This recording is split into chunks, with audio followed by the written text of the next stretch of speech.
Amma ba'd. Saudaraku, para alim ulama dan seluruh sidang Jumat yang dimuliakan oleh Allah Subhanahu wa taala, insyaallah. Mari kita berusaha terus untuk meningkatkan amal dan takwa kita kepada Allah Subhanahu wa taala ini selalu. Mumpung kita masih diberi kesempatan oleh Allah Subhanahu wa taala. Mumpung kita masih diberi kehidupan oleh Allah Subhanahu wa taala, mari kita gunakan yang sebaik-baiknya. Mari kita berusaha mengikuti petunjuk-petunjuk yang ada di dalam Al-Quran, dan jangan sampai kita ini mengikuti petunjuk-petunjuk syaitan.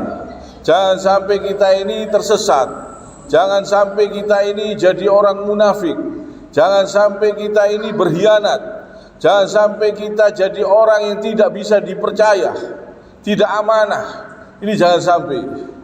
Ini penting sekali supaya kita perhatikan.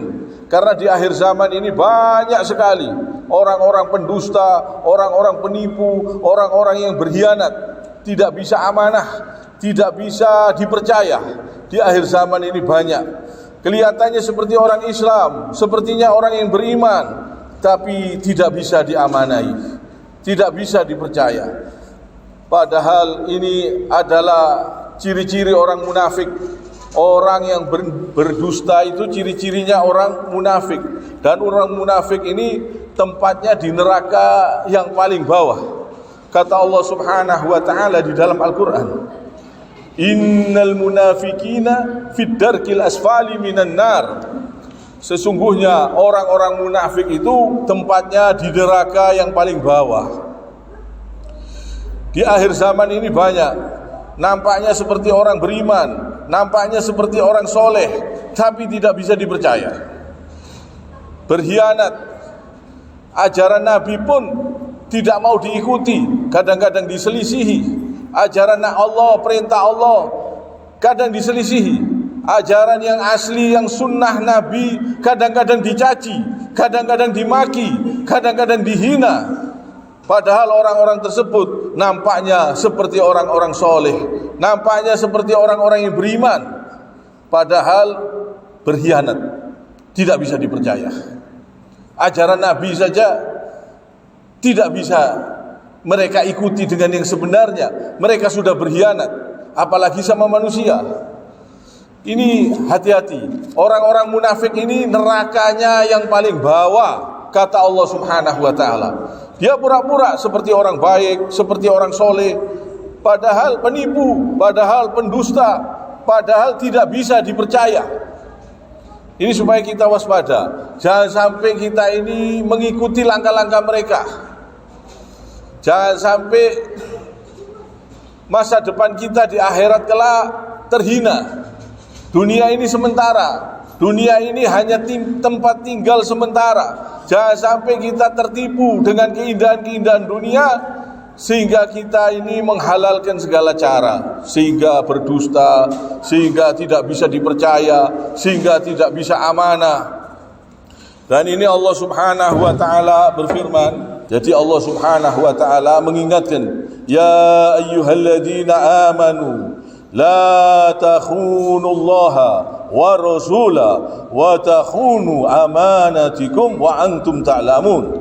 Yang artinya, hai orang-orang yang beriman, janganlah kamu mengkhianati Allah dan Rasul, dan juga kamu jangan mengkhianati amanah yang dipercayakan kepadamu sedangkan kamu mengetahuinya.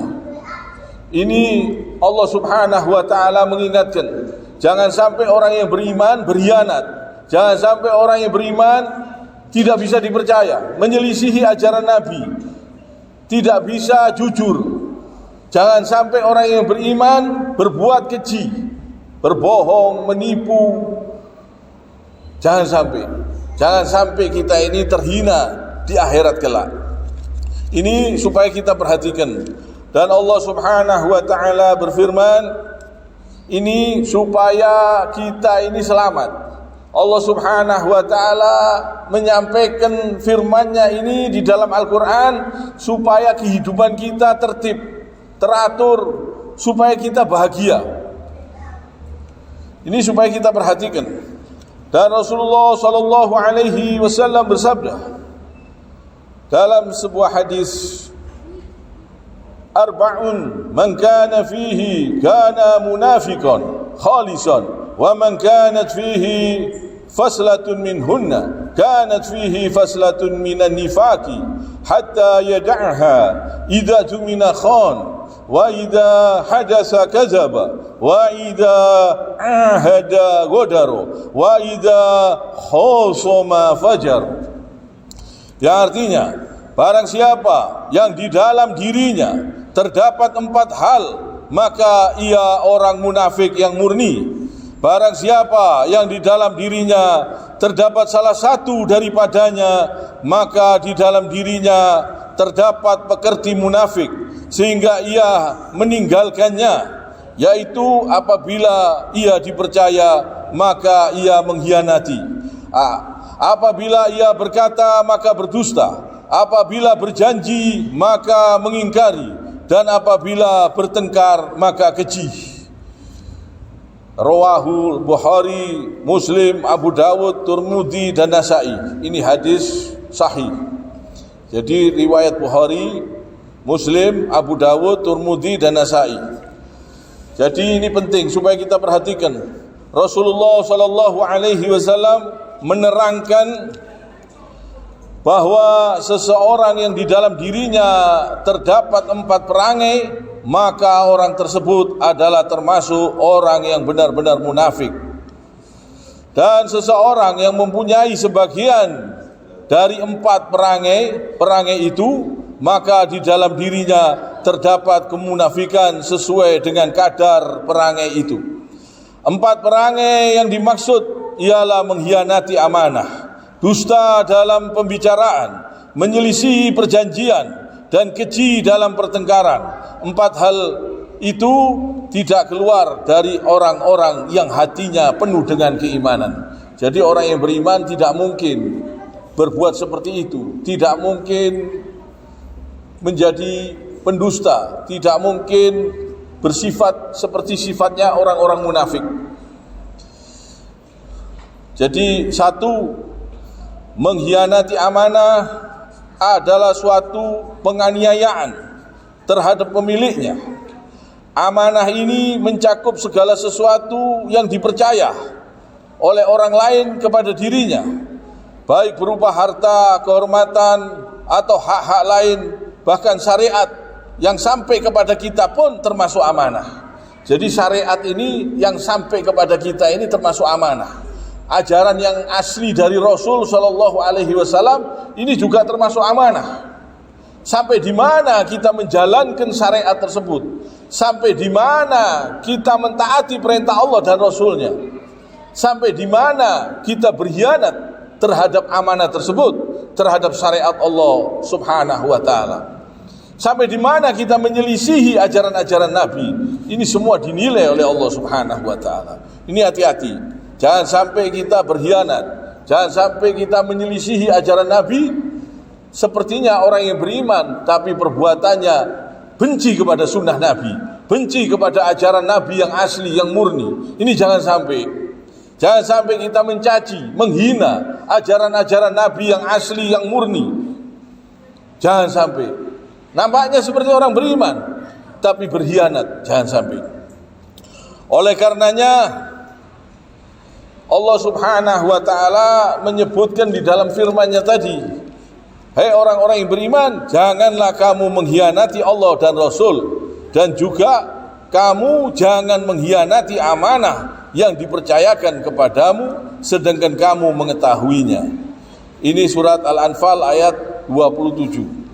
Yang kedua, dusta dalam pembicaraan adalah dasar munafik dan pekerti yang merendahkan serta menghilangkan kepercayaan orang lain kepada dirinya, baik dalam lapangan perdagangan, pembicaraan, persaksian, dan sebagainya. Pembohong atau pendusta pada hakikatnya adalah orang mati di tengah-tengah orang hidup.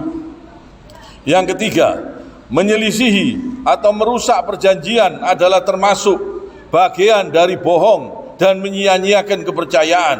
menjadikan aib bagi pekerjaan, bahkan dapat menghilangkan manusia dari keuntungan yang besar.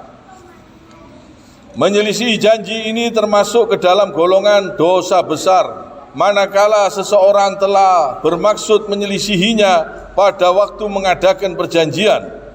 Namun apabila pada waktu perjanjian dibuat ia tidak bermaksud menyelisihinya, maka tidak termasuk dosa besar dan tidak termasuk tanda-tanda kemunafikan. Apabila seseorang mampu memenuhi janji namun tidak mau memenuhinya, maka ia mendapat dosa menyelisihi janji. Keji dalam pertengkaran. Yang keempat, keji dalam pertengkaran dan tidak mau mengakui kebenaran lawan adalah termasuk tanda kemunafikan dan akan menarik dosa-dosa dan kerusakan-kerusakan yang banyak. Orang yang keji dalam pertengkaran adalah mengingkari hak-hak lawan, menghalalkan harta dan kehormatannya. Keji dalam pertengkaran adalah penyakit yang jahat dan merusak moral masyarakat. Oleh karenanya sudah sewajarnya kalau hal ini menjadi tanda-tanda kemunafikan. Jadi ini supaya kita perhatikan, jangan sampai dunia yang sementara, yang penuh dengan kepalsuan ini menipu kita sehingga kita sengsara di akhirat kelak. Jangan sampai. Jangan sampai kita tertipu dengan keindahan-keindahan dunia yang palsu ini sehingga kita berdusta, sehingga tidak bisa beramanah, tidak bisa diberi amanah. Jangan sampai. Jangan sampai masa depan kita yang abadi di akhirat kelak rusak gara-gara kita tidak bisa amanah di dunia ini. Maka dari itu mari kita perbaiki betul-betul perintah-perintah Allah, ajaran Nabi Sallallahu Alaihi Wasallam ini betul-betul bermanfaat, betul-betul bermanfaat untuk diri kita, anak kita, keluarga kita, semuanya.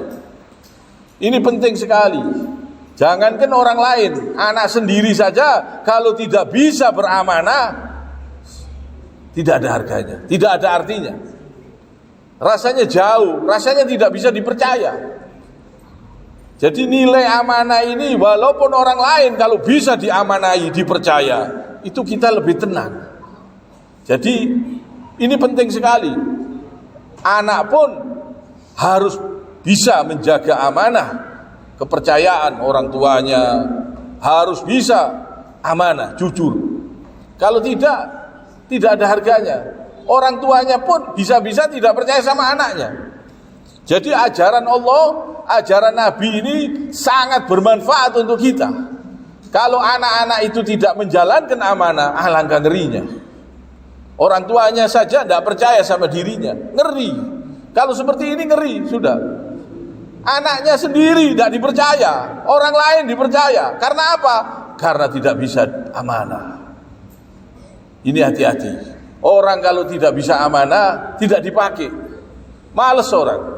Mau mempercayai sesuatu, mau menyerahkan sesuatu, mau menitipi pekerjaan atau memberikan pekerjaan, takut ditipu, takut dibohongi. Jadi ini penting sekali, pelajaran-pelajaran Allah dan Rasulnya ini sangat bermanfaat untuk menyelamatkan keluarga kita, menyelamatkan diri kita, keluarga kita.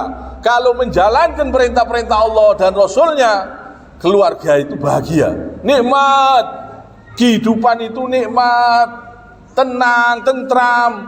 Kalau keluarga ini betul-betul menjalankan amanah, bisa dipercaya, menjalankan perintah-perintah Allah, menjauhi apa yang dilarang oleh Allah Subhanahu wa taala, itu nikmat.